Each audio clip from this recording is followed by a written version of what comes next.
Why is ACOTAR so popular? Well, to start, it's a tale as old as time, or a tune as old as song.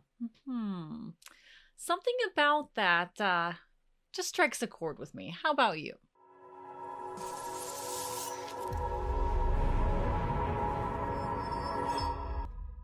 Hey, everybody, and welcome to Reading Crossbow. My name is Lena, and normally I have a co host named Rob, but 2 times a month we do solo episodes. So this is my solo episode, and today we're talking about one of my favorite book series, which is ACOTAR.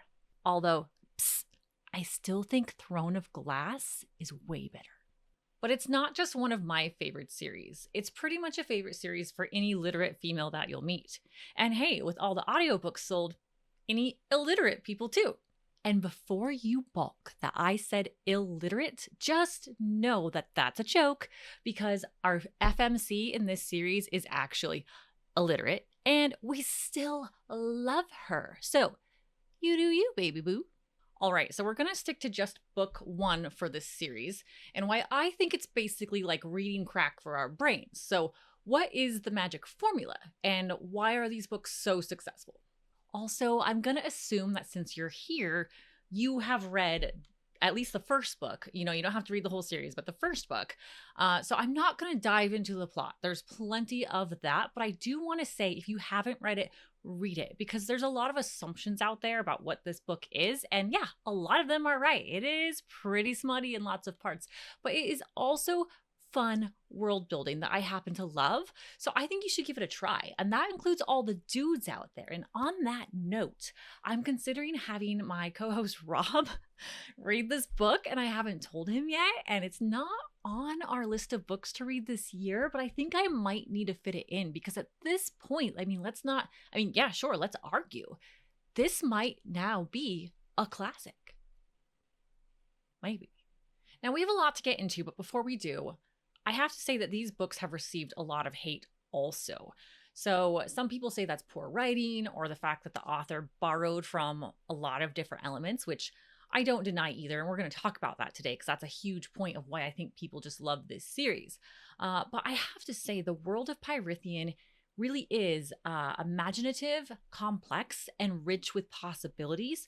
She's built on this world so much. And there's also the possibility, or at least a sneak peek, in the Crescent City books. So, who knows? But I think there's a lot to build on in this world. So don't dismiss it right away. But on that note, I think we need to bring up my favorite Goodreads review, which doesn't necessarily put this book in good light, but yet still says you need to read it. So I'm just going to read this and put the review up on the screen. And it is one of the funniest reviews I have ever read. An illiterate 19-year-old straight up kills a guy and is outraged when there are consequences. Her punishment is living in a mansion with a hot mayor and hanging out with his friend, the nicest guy in the world and the only character I care about in this series. This is a tragic turn of events for Feyre as it separates her from her life as an indentured servant to her shitty family. Who's going to take care of her deadbeat dad? Her personality-proof younger sister, and Nesta, Satan's apprentice? One day, a generically handsome man appears and all of Book Talk developed a bat fetish overnight. Some stuff happens as Feyre ends up in the Tri-Wizard Tournament from Hell, where she has to outsmart a worm. Feyre struggles but eventually triumphs due to severe interference from outside sources. This goes on for 5 books. The fan base for this series is the size of a largish army, and if you say anything negative about Cassian, they will hunt you down and ruin your life. And honestly, good for them. Okay, so that was hilarious and not entirely wrong, but we still love it. So why? My theory is that Sarah J Maas hit every single demographic of females possible. And here's how. We're going to start with elder millennials. Hi. We're grown-ass adults with adult money and survived life as a child in the 90s, no cell phone, drinking from the hose, and we grew up to be a tough-ass generation that aren't like the whiny-ass kids now. I said it.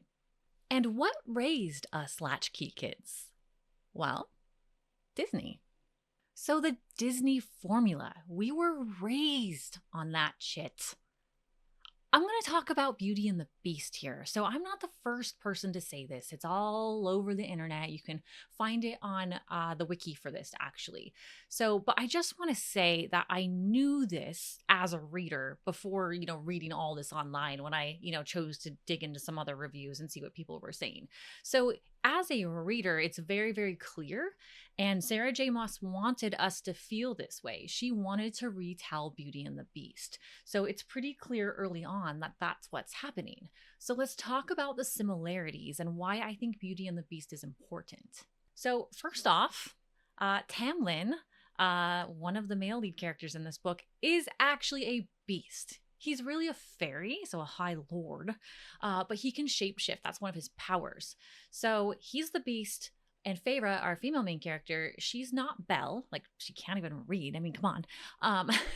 But Sarah J. Maas subs that for art and painting. So we have that similarity in the book. I think Beauty and the Beast is important because it was such a good movie so early. I mean, that time in the 90s was really when we had like The Little Mermaid and Beauty and the Beast and Aladdin. It was such a good time for Disney. And, back then we didn't have the ability to stream movies. Like, you had to have the VHS copy. So, or you had to hope that it came on TV, and Disney just didn't come on TV. So like, you had to have the VHS and you had to like plug it into the VCR, and we watched that stuff over and over and over. So for my generation, like, Beauty and the Beast was one of the really popular ones. And, all of us bookish girls really just like, Belle's our girl, Belle's my favorite princess outside of, the Star Wars princess, Princess Leia. But, that is another story. Okay, let's go into the next point of why this is similar to Beauty and the Beast. And again, I'm talking about just the first one, so not the rest of the series. But Tamlin truly roars at Feyre when he's angry. And this is something that we see in Beauty and the Beast. Like, he is mad. He's angry.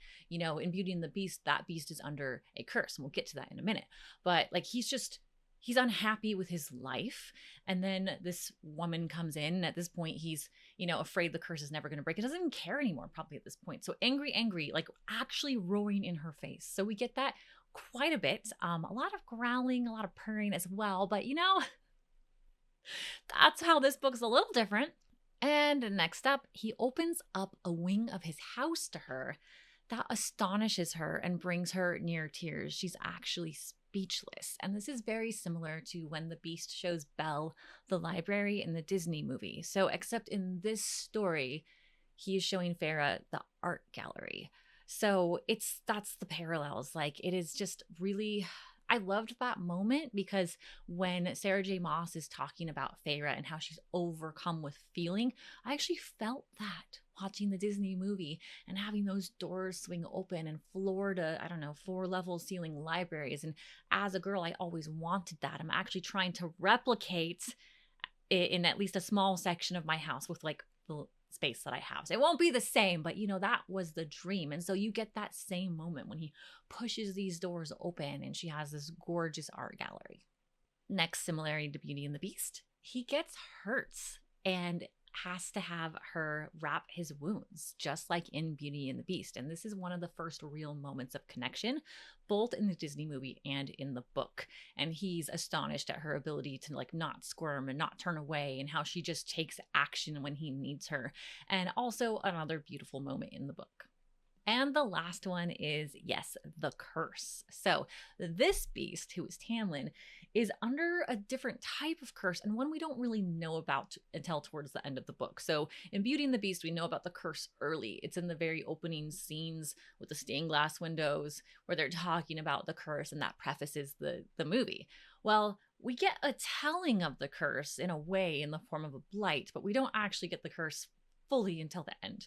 So we don't have all of that, and it makes it a bit confusing when you're reading it because like you're not getting all of the parts of it that make some of this make sense, especially like I said in the review, that funny review that I read from Goodreads where they're like, yeah, a hot mayor takes her into his beautiful mansion and like basically spoils her as his way to punish her for killing one of his friends. Like, no, it does get explained, but it does feel uncomfortable in the beginning because like you don't understand why these odd things are happening, but you will towards the end. But yeah, curses, healing wounds, taking care of him, the roaring and the anger and the temper tantrums. Of course, he's a beast. The library, the art gallery, all of it, just for my generation, really pulls you in to the story. And I think that's one of the reasons why this particular generation was just hooked from the beginning of the story, because it starts with this, even though it ends at a different generation, which we're going to also talk about. Next up, we're going backwards here to a whole different generation, and one that Sarah J Maas also pulled in pretty early in this book series. Hook, line, sinker. She nailed them. And why is that? How did she get the old grannies addicted to ACOTAR? Well, Fabio. That's how. So this man graced 466 romance book covers in his day, and you could not escape him. I was a child walking through the grocery store, and you would see the romance books as end caps on aisles. That's how popular these were. You really could not escape him. So, what did Sarah J Maas do? She serves up Tamlin on a nice, hot Corel patterned plate. There you go, grannies. So what do these books have in common with those 80s, 90s Fabio books that drew, people like my mother in? Well, it's the classic tropes. Those books were littered with your damsel in distress, your muscle-corded man running in to save the day. And she took the beautifully crafted world that is Pyrithian, with its fairies and its delineated seasonal zones, and made sure that it held a commonality that all romance novels are known for. The classic tropes. So all the tropes are pretty much here. We're going to start with one, damsel in distress.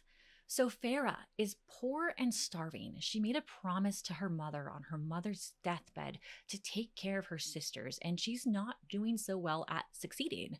Mostly because she's the youngest of this family. She's one of the weakest and the smallest, but she's the one hunting and caring for them, and her father's not much help.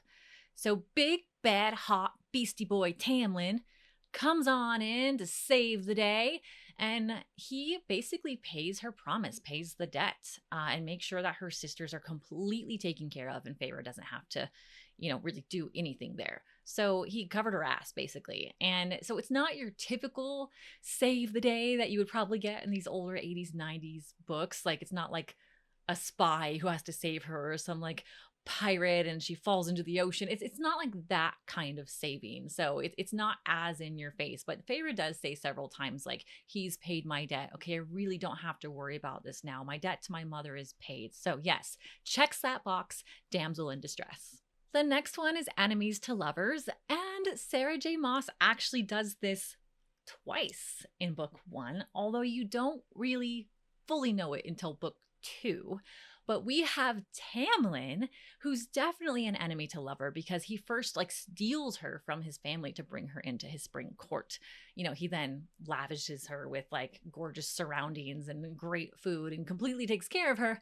But outside of that, definitely an enemy, because he's a fairy, and her kind, well, humans, hate fairies. And it goes way, way, way, way back. But, he wears on her because, muscly, corded, gorgeous, kind of looks like Fabio, but more fairy. And then the next is Rhysand. And Rhysand is dark and mysterious and, has those wings for that bat fetish all the TikTok moms love.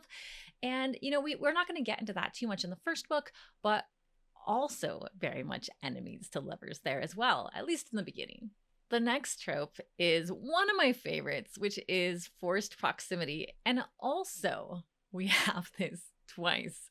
So when Tamlin brings in Feyre to his mansion as her payments for killing his friend, again, that does get answered, I swear, I promise. He brings her into his home, and she can't leave the grounds. She's stuck in the spring court. That is something that's told to her several times over, not just by Tamlin, but also by Asuriel and by the help in the home, because she's not safe if she leaves the grounds. So she's very much forced into his proximity, and for some really good hot pages in that book. Next up is the forced proximity to Rhysand, because she's in a cell under the mountain towards the end of the book, and she can't leave it, but he can enter it. through his magic. So she's stuck there and she can't escape him. He basically like annoys the heck out of her while also saving her. So forced proximity 2 times. And the next one up is Fated Mates. And I'm not going to talk about this one too much just because it's not really in the first book that much. It is reference to something that happens and Farrah's getting educated about it, but we get this more in the rest of the books. And it is one of those tropes that I find people either love or hate. And so really that's just up to you. Okay, now for my favorite trope, might be my favorite trope of all time. I'm not quite sure, but I love the trope of Last Night on Earth. And this actually happens again twice. So we have these recurring tropes actually in A Court of Thorns and Roses. And in this one, Farrah gets down and dirty, or at least close to it in one situation, with Tamlin. And this only happens 2 times in the story. And the first one is when he's sending her away from his mansion because he's trying to protect her. So this is before the curse is broken and he realizes she's at risk. People are trying to kill her because they don't want the curse broken. So he sends her back to her family in the human world. And she's about to leave and they have all this attraction for each other. And you know what? They just do it. And she leaves the next day. So the next time this happens is when Farrah is under the mountain and she's trying to prove her love to Tamlin to set him free. And basically the next night in this situation is when she has her last trial that she has to pass. And she's pretty sure she's going to die. So, as he whisks her away into an abandoned hallway under the mountain, they totally get it on, even though they don't quite complete the deed. So, both times, Last Night on Earth was a ton of fun for me. One of my favorite type of tropes to read. Okay, are we ready for it? This is the last reason why I think these books sold like wildfire. And I know you all are going to say it's because of the smut, right? It's because of the smut. And I didn't say that much earlier, but it's not. That's not the strongest reasons. Like I said, we have Beauty and the Beast that pulled in people like me. We have the Fabio type of character, the classic, like the classics in romance. She wrote those tropes in here. That really hits people like my mom and an older generation. So she hits the younger generation too and fed them something on a platter that the younger generation really likes to read right now and recurs in a ton of books. And really, this is the Harry Potter generation. And yes, I know, I don't want to lose some of you. Don't go yet. I know, Harry Potter right now, there's a lot of like steam around this. It's not pleasant to read about it. And that's because J.K. Rowling is total trash and she says the shittiest things. I get it. So don't leave. But if you're like me, you read that series, loved that series, gobbled that series, the movies, the scarves, the Halloween costumes, the birthday cakes, whatever. If it was Harry Potter, you consumed it and you loved it. Then you found out J.K. Rowling was total trash and you're like, well, shit, this is like something I loved. So I got into the Harry Potter books like in college and after college. So I wasn't young when I read them. But fun story, I worked at Walmart when Harry Potter was coming out. Like I think the 4th book, I can't remember. And kids lined around the Walmart. I think it was like twice. They circled the Walmart. And I think we ran out of copies. Like I can't remember. But I thought, what is this? I'd actually never even heard of it. And that's what got me interested in reading it. So this generation consumes. And what is it about Harry Potter that's different than some of the other things we've talked about? Because we've talked about Disney, Beauty and the Beast. We've talked about like the romance covers and the classic romance. So why is Harry Potter different? And that's that it has this gaming element that's very, very popular with the younger crowd. And this is in a ton of media. It's not just Harry Potter, right? We get it like in the Hunger Games with those games. Bunch of other books. It's there. Like read them, you'll see it just pops up. So we get the Triwizard Tournament, like, you know, the Goodreads review like made fun of, but it's true. It is basically in this story. We get games like Quidditch in Harry Potter. We get the chess game at the beginning. We get riddles, and Horcruxes themselves actually are just kind of another game. He's got to go find them all. So this is very prevalent throughout all of those books and in this generation's media. So in ACOTAR, I'm actually not surprised that Sarah J Maas was like, let's throw in this other element. Even though I'm not quite sure it fits in ACOTAR, at least not the way she did it. I loved trials, but they felt kind of hokey to me. But, that's really besides the point. The point is that she brought them in here. I think it was super smart. And I think that's one of the things, yes, outside of the smut, I get it. Teenagers like smutty stuff too. But here's how she did it. So in ACOTAR, we have these solve it moments and game moments. And so the first big one is really just like the mystery of the curse, because she's lied to in the beginning, our FMC, and she's told the curse is actually this blight on their lands that gets rid of their magic. But really what it is this Amarantha who basically meddled around, stole some sorcery book, made a magic spell, and took magic from the lands, at least part of it.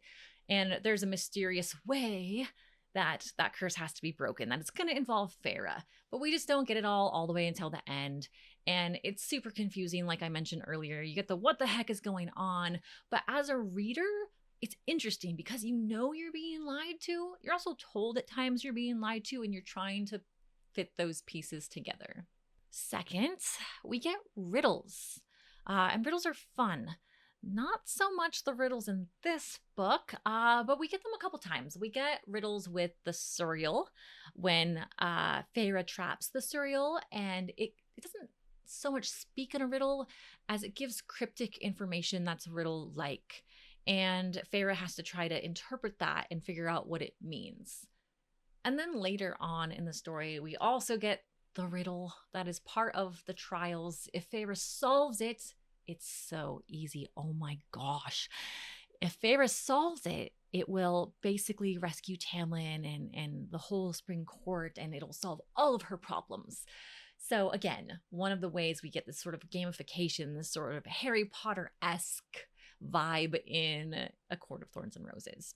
And lastly, we get the blindingly obvious 3 trials that Farah has to face at the end of the book to rescue her adoring Tamlin. And these are basically set up by Amarantha because she likes to toy with her food, essentially. So the curse wasn't broken before the allotted time. Farah runs up and is like, yo, hey, give me like some extra time here. I still want to save him. And Amarantha's like, okay, this could be fun. Let's give you 3 trials you have to overcome, and then I'll let your friends free. I don't know why. Like I said, didn't super fit, but here we are. And Farah has to overcome these trials. It is basically the Tri-Wizards tournament. It kind of really is, except she's the only competitor. And it is quite silly. I could have dealt without this, but at least we get to see Farah think on her feet in a terrible situation. And I do like how she overcame and killed the worm. Even if other people make fun of it, I thought it was a great part of the book. So there you have it. And I haven't really heard anybody say it quite like this before, how she attacked and reeled in all these different demographics. And I've heard the Beauty and the Beast side. I've heard people talk about that. But I really like the angle that Sarah J Maas took here. She really reeled in all of these readers. So like elder millennials like me, hooked. Grannies, hooked. Teens who are probably not old enough to read this, but probably stole their elder millennial mom's books, hooked. Take it or leave it, read it or not. I'm not sure that we'll have a book hit this hard and affect so many generations, not just of females, mind you, as this book series has. Its impact is global and immense. I hope you like this episode, and if you like episodes like this, let us know so we can do more. Also, please let me know in the comments if Rob should read this, if that's something that you're interested in, because I would like to know, and maybe we will tackle this on the show. But for now, please subscribe. We need the support. We're still under 500 subscribers, and we're still trying to hit that first level of partner. And we know new people watch these episodes and still don't hit the button. So please help us out. It would mean the world. And we will see you next time when Rob joins me on our next episode. Thanks, everyone.